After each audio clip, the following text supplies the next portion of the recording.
Hey guys, this is Dr. Sandy. I hope you guys are doing amazing. This is going to be another video to educate, inspire you. If you're liking these videos, I'm really trying to give you the best information I can. Please like, share, subscribe to these videos. That would mean a lot to me. I want you to get this information and run with it, apply it so you have the best life possible. So today we're going to be talking about the topic of proactive versus reactive. And what does that even mean? So proactive is, I guess if we could use a sports analogy, is kind of being on the offense. We're saying, what are we doing regularly to take care of ourselves, regardless of what we're feeling? We're just doing proactive things to take care of ourselves. Whereas a reactive model is like, I'm good. Oh my gosh, there's a crisis. I need to deal with it. Once the crisis is over, we're kind of like, okay, I don't need to do anything. Let me wait till things get really bad. Let me wait for a disaster to happen before I take action. Now, as you can imagine, being proactive, in my opinion, would be a better model. It's a more peaceful model. You're saying on a regular basis, I will take care of myself, regardless of the symptoms or not. I'm going to just do things that I know that are good for my body. The problem, in my opinion, again, with having a reactive model is that, frankly, I think it can lead to some serious consequences. If you're always waiting till things get really bad, there may come a point that you can't come out of it. And for this conversation to begin with, we'll talk about health, but you'll see how it can apply to many parts of your life. So let's talk about, for example, with our teeth. So teeth are something that we've been educated as a society to brush. We need to floss, regardless if we have pain or not. We see a professional, obviously, to get them assessed, to get them checked on a regular basis. And I think for most people, when we go to a dentist, we never question that, like, I went to my dentist and, I guess they're asking me to come on a regular basis. I'll have to do this forever. We just understand it. In fact, I think ethically a dentist should at least give us that option. Of course, it's our body, we should decide. But thank goodness that dentists are saying that, look, you can do your thing, but get your teeth cleaned, checked. We know you're doing your part, but we need to do our part so you have longevity for the teeth. So the teeth will help you throughout life and not just pain management, because pain is the last thing. We want to maintain the teeth, we want to keep them healthy for a lifetime. Let's say someone's actually had some missing teeth, they've had some damage, they've had cavities an issue. They're still going to go to the dentist, hopefully. Obviously, it's their choice again, but you want to maintain the teeth. And if anything, if they've lost some teeth, if they've had dentures or something, they might need to go more often. But even if they've had damage, they just want to maintain what they have. And that would be a proactive model. Now, some people will use a dentist and say, look, I'll brush my teeth. I might do it here and there. When it gets really bad, when the pus is coming out, I'm bleeding, I'm in so much pain, I'll go to the dentist and I'll wait till my teeth hurt again. And I would hope at this point in society that should be probably a small portion of people doing that. We just get it. We're like, okay, the teeth help me eat. It has so much to do with health. I want to do my part, but I'll still seek a professional for the rest of my life so I can have healthy teeth, so I can join. It's one less thing to worry about. And maybe things can happen, but I know if I do my part and I see a dentist, a professional who's taking care of my teeth, the chances of something happening are minimal, and most likely I'll be good for the long run. That would be a proactive model, opposed to waiting for that pain and saying, oh my God, let me do something, I'll get out of it, and then I'll wait till the next crisis where I'm in so much pain I can't function. I don't think that would be ideal. Another example would be, for example, exercise or diet. I think most of us know that these are things done on a regular basis. And I was thinking, like, imagine someone had no health issues and they're just exercising, eating right. I think that just makes sense. They're being proactive. Let's say someone has blood pressure or diabetes, so they're watching their diet, they are exercising. And then let's say after a couple of months, they visit the doctor, and the doctor says, wow, like, your blood pressure, your blood sugar, everything's looking better. uh, they turn to the patient. The patient's like, well, do I still have to eat good? Do I still have to exercise? I think the doctor is going to say, yeah, it's a lifestyle. So you want to have the best life possible, then you have to have the proper lifestyle to match it. To do all that hard work with the exercise, with the diet, to see these beautiful numbers, and then just say, you know what? I think I'm just going to take a break. Let me wait for my blood pressure to get bad. Let me wait for the blood sugar to get bad, and I'll start again. I mean, I don't think that's the best way to approach it. So now let's apply that to chiropractic. So with chiropractic, and I want to make this absolutely clear, with all our patients when we're working with them. We set targets and goals, and we always customize. But I would say that when we see people initially, usually there's some kind of health issue, there's a problem, there's some pain or something like that. We want to improve that quality of life, the way they're feeling, the way they're functioning, the way they're operating, so they can have the highest quality of life possible. But we'll always work with them on their targets. And we do have some patients who are saying, you know what, I feel great now, Dr. Sandy. I feel much better than before. I'd like to maintain it. So they're going to stretch. They might have a good diet and exercise. They're doing all that stuff: prayer, meditation, journaling, deep breathing exercises. They're doing their part, but they're maintaining the spine because they're like, that's one less thing I have to worry about. I want that good quality of life. And again, this is something they're choosing. They want to be proactive with chiropractic. Now, I'll be open with you. There are patients I've talked to, and we'll always have our doors open for them. They will wait till things get really bad. We help them, we stabilize them, and they're like, oh, Dr. Sandy, like chiropractic has really helped me. Thank you so much. Let me give you a call when I fall apart again. And I, it's of course it's their body, and we'll always be there to support them. But that's a very reactive model. That's saying, I did something that was kind of working. So what I'm going to do is let's wait till it gets really bad, and then we'll start again. And again, I can tell you after being in practice over 20 years now, that having that model of just let's wait till it falls apart and then I'll do all this work again, especially as you get older, that gets harder to achieve. It gets harder to come out of it. Plus, I think the body, in my opinion, it gives you so many chances. If you keep neglecting the body, if you keep going through pain, it's going to be hard to bring it back to exactly where it should be every time. So I think the wiser thing, the more peaceful thing to do as an option would be to say, hey, I'm feeling good.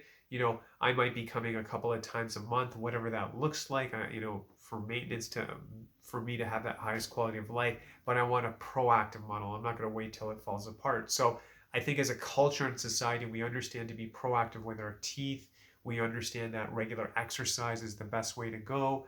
A regular diet over the long term is the best way to go. And then chiropractically, maintaining that spine, feeling our best, obviously doing the work, doing the stretches and all those good things, but saying, you know what, I'll work with a professional, keep that spine in alignment, have the brain sending messages to the body so the person can be at the highest level of how they feel and how they function. I think that is the best way to do it, because really chiropractic is a way to get your quality of life to be at the highest level possible. Chiropractic, to me, when I think of that word, is about freedom. It's about independence. It's saying, let's go natural. Let's make the body as strong as possible by taking care of the nervous system. And why, as chiropractors, do we talk about the nervous system? We talk about the spine. And I feel sometimes we realize, oh, the spine holds up my body. Yes, that's true. We call it our back. What is the spine? It's actually literally the lifeline. It's an extension of the brain. It's controlling all major functions in the body. It's controlling respiration, it's controlling your digestion, it's controlling the rate of healing. If it's that powerful, I believe it deserves attention over the long term. And again, it's always a personal choice. We'll always let everyone decide how far they want to go, if they would like to maintain it. But I got to tell you, it's exciting to see people recover. But what really makes me happy, obviously, is to see that is when they maintain it, when their life is just peaceful, when they know they're doing everything in their power, taking care of that spine on a regular basis. And what's nice at that point too, usually in the beginning when someone starts care, there's a higher frequency. And as the body is learning this new position, this new alignment, when it's adapting to life, we're not seeing them as often, but we're still helping correct the body, because there's certain things that, for example, everyone could be doing everything right, but you sit on a computer all day. You're doing everything right, but you get exposed to stress. You're doing everything right, but your diet's been off. You've been eating more fast food. You haven't been drinking enough water. You've had more caffeine. Those things, they happen to everyone. So you would need a professional to help maintain that. The frequency starts to get spread out because the body's stabilized, but it's a better, more natural way to live. You have that freedom, the independence, and you have that quality of life as you go through life, and you're stronger. Now, let's go further with that. Now, are there some patients where they do great, but maybe their headaches went from, for example, just for conversation, they went from 2-3 times a week to maybe once or twice a month. So they're still getting it. They've done everything right, but maybe for that person, that's still good. And I would still say, hey, you went from a higher frequency to a lower frequency. Obviously, something's working. So let's still maintain it. So to me, it's kind of like, let's say someone is diabetic or they have high blood pressure, and they exercise and they diet, and they're like, well, I'm doing this and I still have the blood pressure and I still have the diabetes. I would say to them, well, imagine if you weren't.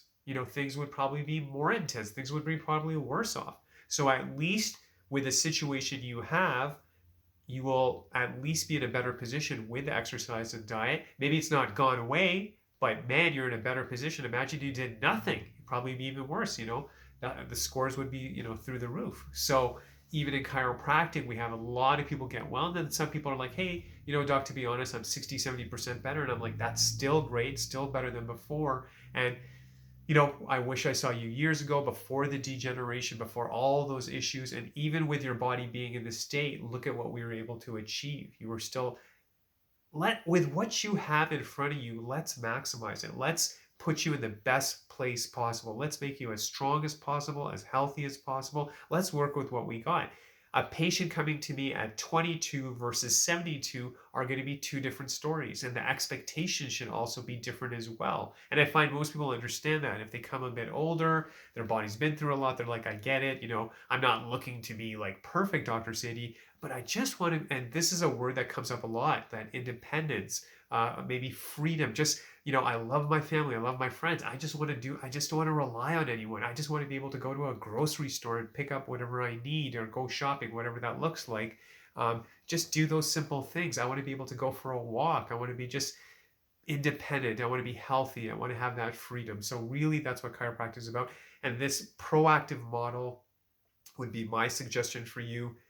Of course, it's a personal decision. Reactive is a more crisis driven. I'll wait till things get bad. And here's what I want to close off with, guys, is that how about, even if we look at a bigger picture, applying this to your whole life? So let's say you're listening to this and you're a student. Should you be waiting till the last minute to study?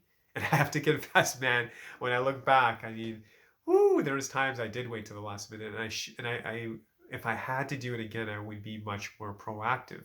Studying on a regular basis, little amounts, opposed to waiting till the end. It's very stressful. Relationships, if you look at your family life, are you investing in your family? Are you spending quality time with your family? Or, for some person who neglects certain relationships, maybe with their family and friends, it falls apart, and they do their best to try to save that relationship. How about just being proactive and just spending quality time with your family and friends, and maybe doing the best you can on a regular basis, and not waiting till things fall apart where people get upset? Just having this whole philosophy with taxes, maybe saving a little money on the side so that when taxes do come up and you have to submit it or whatever like that, you have a little reserve, opposed to saying, oh my gosh, how are we going to pay this? How do you look at your financial life? Are you being proactive? Are you saving for the future? Are you investing for the future? So you can see this whole principle. It becomes a way of life. It's really saying, okay, I'll be proactive in every part of my life. And it's a simpler way to live. You'll be happier. And it starts with your health, but it really falls into every part of your life. So I really hope this made sense. I would encourage you to be proactive versus reactive. But again, you got to make that final decision. It is your journey, and we'll always respect whatever you decide. We'll always be here for you. So again, if you're liking these videos, please like, share, subscribe. I will be here again, wishing you all the best. And as always, we want you to feel powerful. God bless you.